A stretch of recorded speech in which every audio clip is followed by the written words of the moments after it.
Hundreds of people die each winter in house fires and thousands get injured. But you don't have to become a victim. Joining us with ways to protect your home and your family during the colder months and all year long are the president of the American Red Cross, Gail J. McGovern, and the regional disaster officer, Steve Serenelli. Good morning.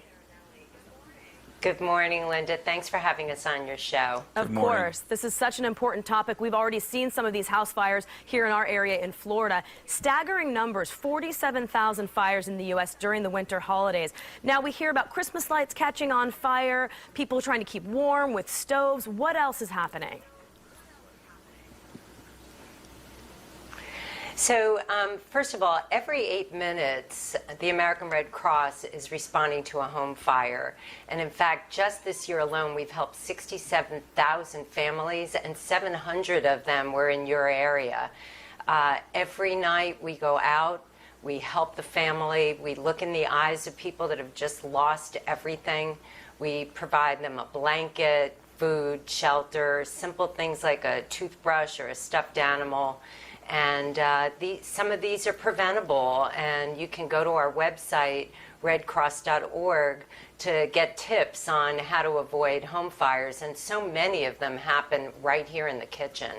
Right, and it is so heartbreaking. We see these stories more often than we would like, of course, on the news about families around the holidays losing absolutely everything. They don't have a Christmas gift to give to their child. If people are watching and they want to help out, what can they do?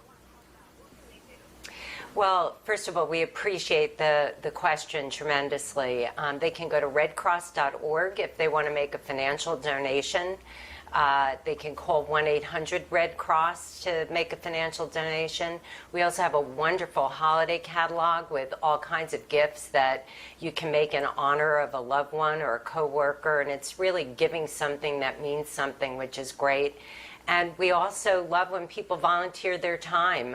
That's deeply, deeply appreciated as well, because everything we do is because of the generosity of the American public and the generosity of our volunteers. Definitely. Now, you mentioned the kitchen. Most of the fires are starting in the kitchen. What can we do to help prevent that happening? Because really around the holidays, a lot of us gather in the kitchen.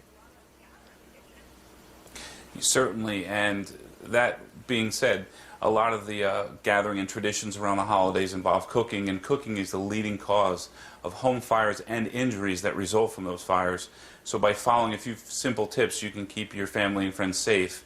One of the first things that I would like to recommend is having a properly working and functioning smoke alarm that's positioned not inside, but just outside of the kitchen. That's really important to alert you that when there is a fire, as well as ensuring that your pot handles are turned in on your stove, keeping children and pets 3 feet away from the stove in those cooking areas. Also, as kitchens become the focal point, as we alluded to, in our homes, items get placed on the counter, clutter, or even the ingredients from what we're cooking could be placed too close, an oven mitt or a towel too close to open flames on the cooking surfaces. So what you want to do also is make sure that area is clear. My fire department, as well as numerous others throughout the country, have responded to countless fires in kitchens where food is left unattended on the stove. So a way to prevent that is, if you are or you have to leave the room, just make sure that you turn off the flame and make sure you're safe there. Some great advice. And change the batteries. So often we hear about people having smoke alarms that are working, but they don't have batteries in there, so it doesn't do what it's supposed to do. I thank you so much for all this information this morning. Happy holidays to you both. Thank you, Linda. You too.